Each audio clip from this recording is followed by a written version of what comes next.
Hey, everybody, welcome to the podcast. As always, I'm your host, Chris Kent, the Game Master. And before I dive into today's story, I just want to thank you guys for being here. The number of views has been going up, the number of subscribers is going up, everything's going great. And that's all because of you guys. I know there's a million other things you could be doing right now, but instead you're listening to me. So thank you so much. That said, let's dive in to this adventure. So many millions of years ago, on the planet Cybertron, life existed, but not life as we know it today. Intelligent robots that could think and feel inhabited the cities. Cybertron was a factory used by the brutal Quintessons to manufacture robots. There were two product lines: military hardware and consumer goods. These two product lines were the lineal ancestors of the tyrannical Decepticons and the peace-loving Autobots. Quintessons were literal slave drivers, using their long green tentacles to whip the robots and wring performance out of their circuits. Disobedience was punishable by death, and the dead were simply recycled on the spot. The Quintessons also used the robots to entertain them. In the gladiatorial arena, machine was pitted against machine. Some of the Cybertronians saw this as pointless and repellent and sought to put a stop to it. They failed, but the seeds of revolt had been planted. Then we get into the plot. One day, several strangers from the future arrive via a triangular warp portal. They are Blaster, Blur, Ramhorn, Rewind, and Retgar. As soon as they arrive, a searchlight spots them, and a Guardian robot is sent to deal with them. A Dark Guardian robot, by the way, is a massive, Titan-sized robot that is indigo and gray. Where one hand should be, it has a three-pronged claw, and where the other hand should be, it has a massive gun. The Guardian robot fires energy blasts at the time travelers. The heroes evade these attacks. On the hero's turn, they transform into their robot modes. On the Guardian's turn, it prepares to step on them. But before it can, an attractive female robot named Beta shoots the Guardian's leg with the Cybertronian equivalent of the sorts of bomb arrows you might expect to see from Green Arrow or Hawkeye. The explosion is massive, and the Guardian is knocked prone. Beta yells to the time travelers, beckoning them to come with her to safety, so they follow. Beta leads them to an area of Cybertron called the Warrens. She tells them she's taking a risk because the final assault of the Quintessons is being planned. The rebellion plans to strike at dawn. Beta also comments that the time travelers don't look like slaves. Blur says he's not a slave and asks why she would think that he was one. She says that she's a slave, and she shows the ancient Autobot symbol. She says it's her slave brand. She refers to it as the hated mark of servitude to the Quints. For a million years, it's been a symbol of shame. She says that A3 says they must make it a symbol of freedom.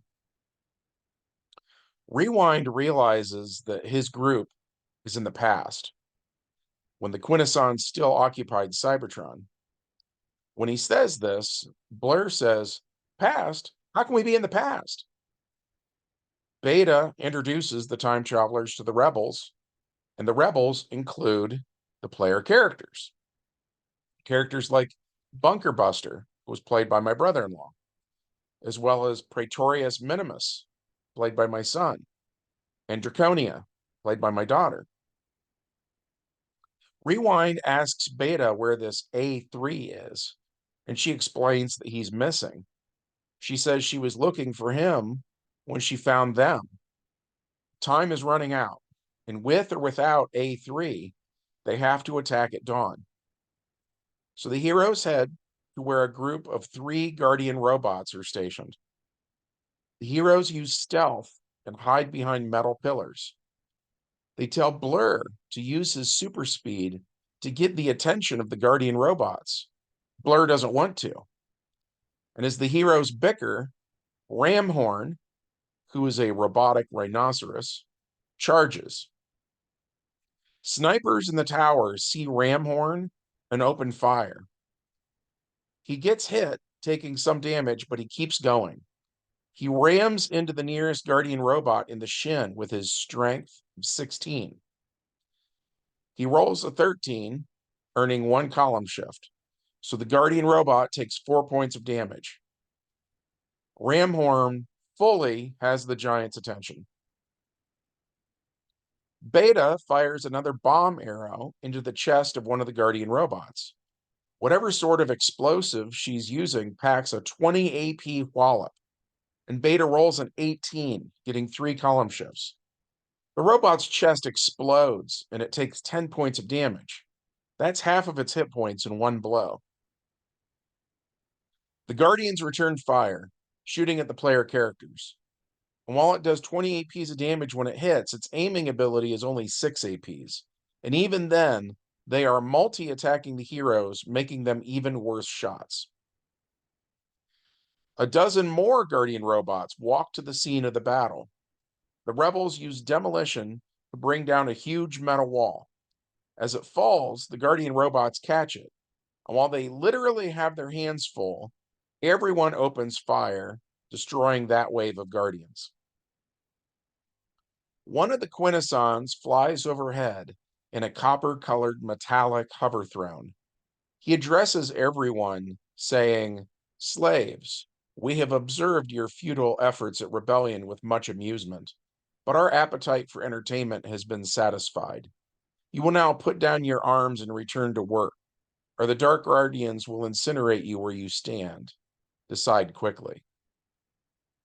Just then, that triangular warp portal opens again, and A3 appears. He removes the component that his slave brand is on, and behind it, he has hidden a secret weapon of sorts. He activates the gadget, and the remaining Guardian robots are shut down. A3 tells them that he and the rebels have it from here, so the time travelers enter the portal and go back to the future. With the Dark Guardians switched off, the rebels take the city. From this victory, Quintesson line of dominoes begins to fall until the aliens are eventually defeated and forced to flee the planet.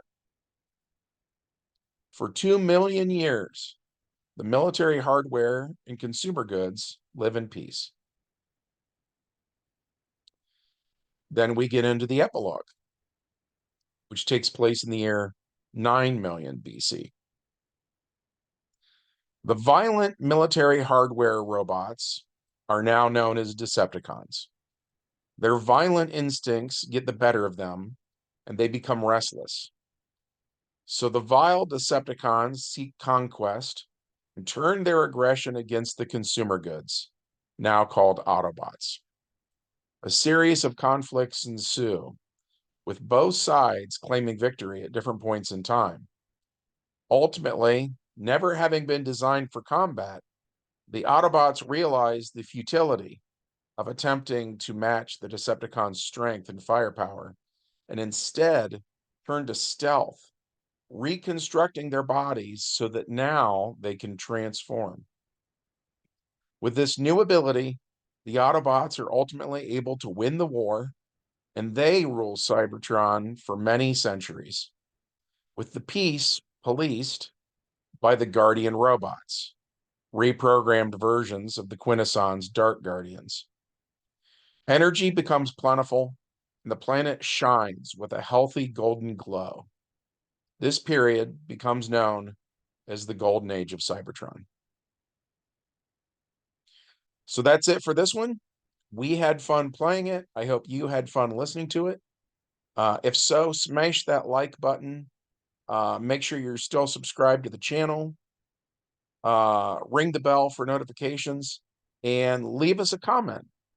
And until next time, till all are one.